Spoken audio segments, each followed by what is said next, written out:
दोस्तों, पितामह भीष्म महाभारत काल के सबसे प्रचंडकारी योद्धा थे। गंगापुत्र भीष्म को इच्छा मृत्यु का वरदान भी प्राप्त था, लेकिन वो पांडवों के आगे टिक नहीं पाए थे।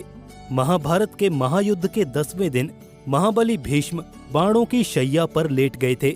पितामह भीष्म को हराना आसान नहीं था, लेकिन पांडवों ने अपनी बुद्धि का सहारा लिया। उन्होंने पितामह भीष्म के सामने शिखंडी को खड़ा कर दिया था। कहा जाता है कि पितामह भीष्म शिखंडी को स्त्री मानते थे और इसी वजह से उन्होंने शिखंडी पर प्रहार नहीं किया। इसका फायदा उठाते हुए शिखंडी ने पहला बाण पितामह भीष्म के सीने पर मारा था। उसके बाद एक एक करके पांडवों ने तीर चलाना शुरू कर दिया, जिसकी वजह से भीष्म अनगिनत तीरों से छल्ली हो गए और बाणों की शैया पर लेट गए। ये सारा मंजर देखकर पितामह भीष्म के भाई को बहुत ज्यादा क्रोध आया। पितामह भीष्म के भाई को इस बात का बहुत दुख पहुंचा और उन्होंने पांडवों से बदला लेने की सोची। जब वो युद्ध के मैदान पर पहुंचे तो उन्हें देखकर पांडवों के साथ साथ भगवान श्री कृष्ण भी हैरान रह गए। तो दोस्तों, कौन थे पितामह भीष्म के वो भाई जिन्होंने कुरुक्षेत्र के युद्ध के मैदान में खलबली मचा दी थी और पांडवों की सेना को तहस नहस कर दिया था? पितामह भीष्म के भाई ने आखिर कैसे पांडवों से अपनी भाई की मृत्यु का बदला लिया? जानने के लिए वीडियो के अंत तक बने रहिए। इस वीडियो में आपको एक और रहस्यमयी जानकारी मिलने वाली है, लेकिन वीडियो में आगे बढ़ने से पहले जय श्री कृष्ण कमेंट जरूर कर दीजिएगा। पितामह भीष्म के पिता और हस्तिनापुर के महाराज शांतनु 3 भाई थे। उनके बड़े भाई का नाम देवापी और छोटे भाई का नाम वाहलीक था।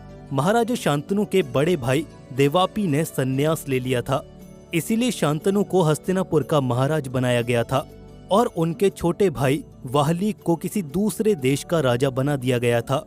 ऐसा माना जाता है कि वाहलीक जिस देश में राज करते थे वो आज के कश्मीर के निकट स्थित है। वाहलीक अपने बड़े भाई शांतनु की तरह वीर थे और उनका बेटा सोमदत्त अपने भतीजे भीष्म के समान वीर और बलवान था। महाभारत के युद्ध में सोमदत्त ने अपने भाई भीष्म का साथ दिया था और कौरवों की तरफ से लड़ते हुए उन्होंने पांडव सेना में खलबली मचा दी थी। दूसरी तरफ पांडव सेना से सत्याकी सोमदत्त को पूरी टक्कर दे रहा था। सत्याकी ने कौरव की बड़ी सेनाओं और बड़े से बड़े योद्धा को परास्त करना शुरू कर दिया था। गुरु द्रोण, अश्वत्थामा और कर्ण जैसे महावीर योद्धा भी सत्याकी से हार गए थे। ऐसी स्थिति में सत्याकी का सामना सोमदत्त से हुआ। महाभारत के द्रोण पर्व के 161वें अध्याय के अनुसार दोनों योद्धाओं के बीच बाणों से घमासान युद्ध हुआ था। दोनों एक दूसरे को बराबर मात्रा में घायल करते जा रहे थे। सोमदत्त ने अर्धचंद्राकार बाण से सत्याकी के विशाल धनुष को काट दिया था और उस पर 25 बाणों का प्रहार किया। सोमदत्त ने सत्याकी पर पुनः 10 बाण चलाए और सत्याकी को घायल कर दिया। जवाब में सत्याकी ने भी 5 बाण मारे और सोमदत्त का ध्वज काट दिया। सोमदत्त के वार से क्रोधित होकर सत्याकी ने 100 बाण मारे। वहीं दूसरी तरफ सोमदत्त ने अनगिनत बाण चलाए और अपने बाणों से सत्याकी को निरस्त कर दिया। अब यहाँ सत्याकी की हार निश्चित थी। सत्याकी सोमदत्त के अगले प्रहार से मारा जाने वाला था, लेकिन तभी बीच में भीम ने दखल अंदाजी कर दी। भीम ने सोमदत्त पर अपनी गदा से प्रहार किया। इसके बावजूद भी सोमदत्त को कोई असर नहीं हुआ। सत्याकी वहीं पर घायल पड़ा रहा।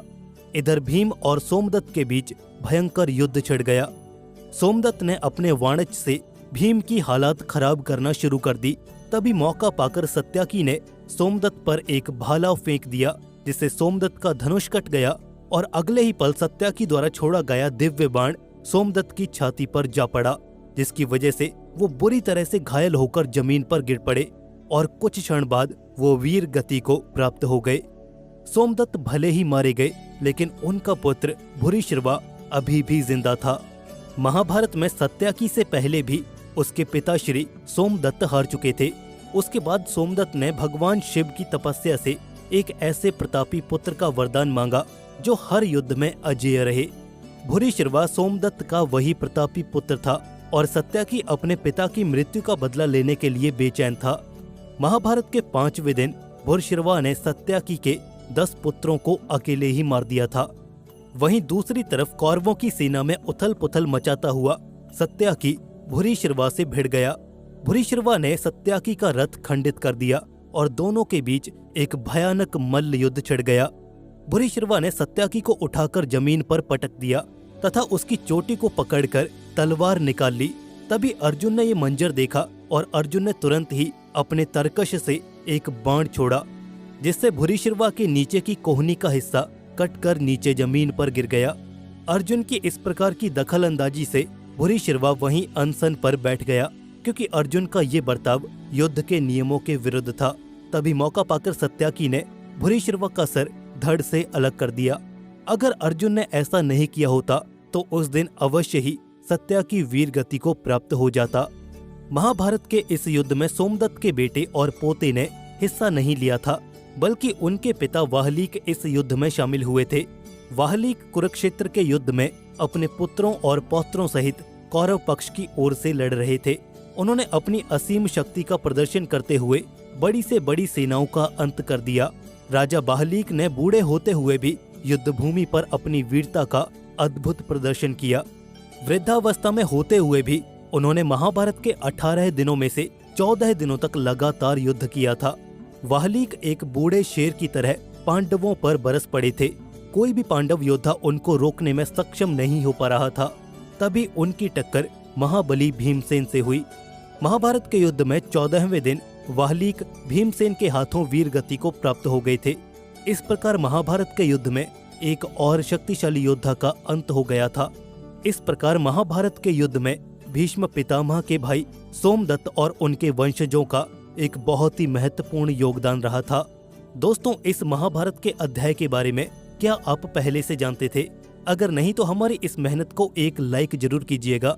साथ ही अगर आपको महाभारत से जुड़ी और भी रोचक कथाएं सुनने में दिलचस्पी है तो हमारे YouTube चैनल ज्ञान लोक को अवश्य से सब्सक्राइब कीजिए। फिर मिलेंगे आपसे एक और महाभारत की रोचक कथा के साथ। तब तक के लिए जय श्री कृष्ण। भगवान श्री कृष्ण की कृपा आप और आपके परिवार पर सदैव बनी रहे।